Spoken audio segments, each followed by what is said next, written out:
Biotechnology, ये शब्द सुनते ही साइंस, पॉसिबिलिटी और फ्यूचर का एक बवंडर दिमाग में आ जाता है।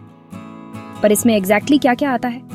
साइंस प्रोफेशनल्स के लिए ये सिर्फ लैब कोट और पेट्री डिशेज से कहीं ज्यादा है। ये एक बहुत बड़ा, हमेशा बदलता रहने वाला फील्ड है जो बायोलॉजी, केमिस्ट्री, इंजीनियरिंग और कंप्यूटर साइंस को जोड़ता है ताकि हम लाइफ को कैसे समझते और इम्प्रूव करते हैं, इसे बदल सके। आइए आज बायोटेक्नोलॉजी को शेप देने वाले कुछ सबसे इम्पोर्टेंट टॉपिक्स को देखते हैं। सबसे पहले जेनेटिक इंजीनियरिंग। इसमें साइंटिस्ट डीएनए को रिप्रोग्राम करते हैं ताकि ऑर्गेनिज्म को बिल्कुल नई ट्रेट्स मिल सके। सोचिए, फसलों को पेस्ट से बचाने के लिए मॉडिफाई करना या बैक्टीरिया को इंसुलिन बनाने के लिए इंजीनियर करना। फिर जीन थेरेपी, ये सिर्फ सिम्टम्स का इलाज करने के बजाय जीन थेरेपी जड़ तक जाती है, खराब जीन्स को बदलकर बीमारियों को मॉलिक्यूलर लेवल पर ठीक करती है। ये पहले से ही रेयर जेनेटिक डिसऑर्डर्स वाले पेशेंट्स को उम्मीद दे रही है। क्लोनिंग भी है। डॉली भेड़ याद है? क्लोनिंग हमें जेनेटिकली आइडेंटिकल ऑर्गेनिज्म बनाने देती है। यह एक पावरफुल रिसर्च टूल है, लेकिन यह हमारे फील्ड के लिए एथिकल सवाल भी उठाता है।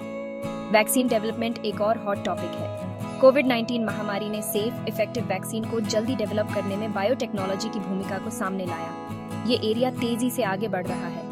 mRNA टेक्नोलॉजी फ्यूचर की ब्रेकथ्रू के लिए रास्ता बना रही है। आइए एग्रीकल्चर की बात करते हैं। जेनेटिकली मॉडिफाइड क्रॉप्स को ज्यादा यील्ड, बेहतर न्यूट्रिशन और पेस्ट रेजिस्टेंस के लिए इंजीनियर किया जाता है। ये इनोवेशन फूड सिक्योरिटी के लिए बहुत जरूरी है, क्योंकि हमारी ग्लोबल पॉपुलेशन बढ़ रही है। स्टेम सेल रिसर्च टिश्यू और ऑर्गन्स को रिपेयर करने या यहाँ तक कि ग्रो करने के नए तरीके खोल रही है। रीजनरेटिव मेडिसिन से लेकर क्रॉनिक कंडीशंस के संभावित इलाज तक पॉसिबिलिटीज बहुत ज्यादा है। बायोफार्मास्यूटिकल्स मेडिसिन में क्रांति ला रहे हैं, लिविंग ऑर्गेनिज्म का यूज करके ऐसे कॉम्प्लेक्स ड्रग्स बनाना जो ट्रेडिशनल केमिस्ट्री नहीं बना सकती। इंसुलिन, मोनोक्लोनल एंटीबॉडीज और भी बहुत कुछ अब बायोटेक की वजह से आम हो गए हैं। इंडस्ट्रियल बायोटेक्नोलॉजी पूरी तरह से स्केल के बारे में है।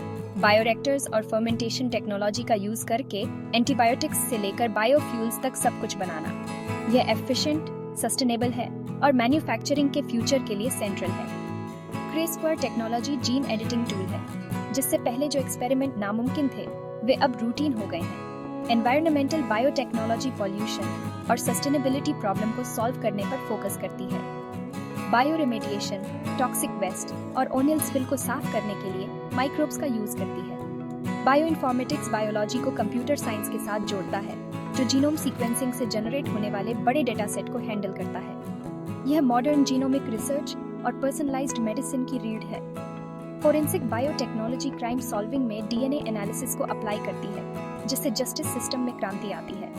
ये मॉलिक्यूलर बायोलॉजी का एक पावरफुल रियल वर्ल्ड एप्लीकेशन है। नैनो बायोटेक्नोलॉजी और एग्रो बायोटेक्नोलॉजी सीमाओं को और भी आगे बढ़ाती है। टारगेटेड ड्रग डिलीवरी के लिए बायोलॉजी के साथ नैनोटेक को जोड़ना या एग्रीकल्चरल प्रोडक्टिविटी को बढ़ाने के लिए एडवांस्ड टूल्स का यूज करना।